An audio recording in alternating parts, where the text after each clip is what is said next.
little more uncommon contingency is one that you write in yourself as a buyer or a seller. So essentially, you could write anything in that contract that contract is contingent upon X, Y, and Z happening. I have seen where people have asked that it be contingent on them getting to have the family pet that they saw within the house. I have seen where it is contingent upon them leaving furniture, certain particular furniture.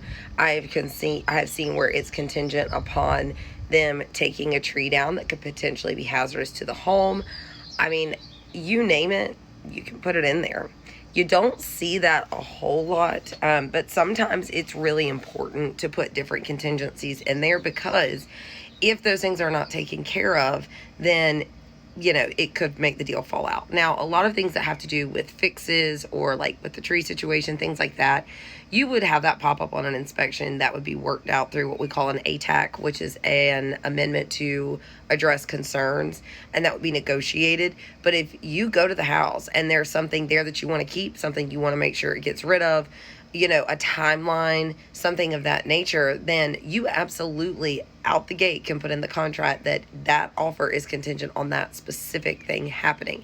Something I have seen that I really, really like is that if you have to sell your house and order to buy the new one, that the buyer can put in there, that, hey, we know that you're also selling your house to buy a new one, and we have this huge chain reaction. So we want our offer contingent on the fact that your home is under contract by X amount of time, so that we know that we're under contract, we're going to close, then we're going to close with you, but that your deal falling through doesn't affect us, or if it does, it's within a shorter amount of time, so that we're not wasting our time not continuing looking, and you're not wasting your time because you took it off the market. So contingencies, they're just something that happens in real estate, and they're not bad. They're not always good. They're not always the worst thing, but they're not always the best thing. They are just a thing.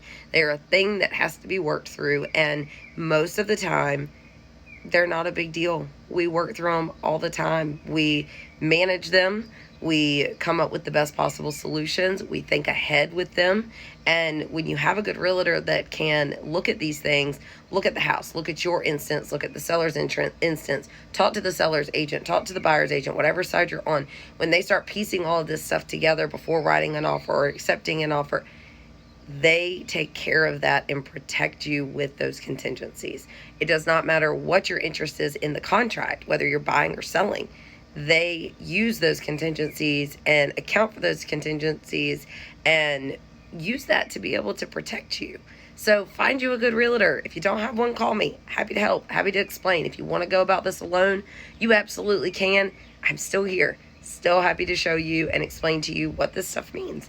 My name is Morgan with Morgan Rountree Realty. I help homeowners, home buyers, buy and sell all up and down the Georgia East Coast, and I'd be happy to help you with any questions you may have.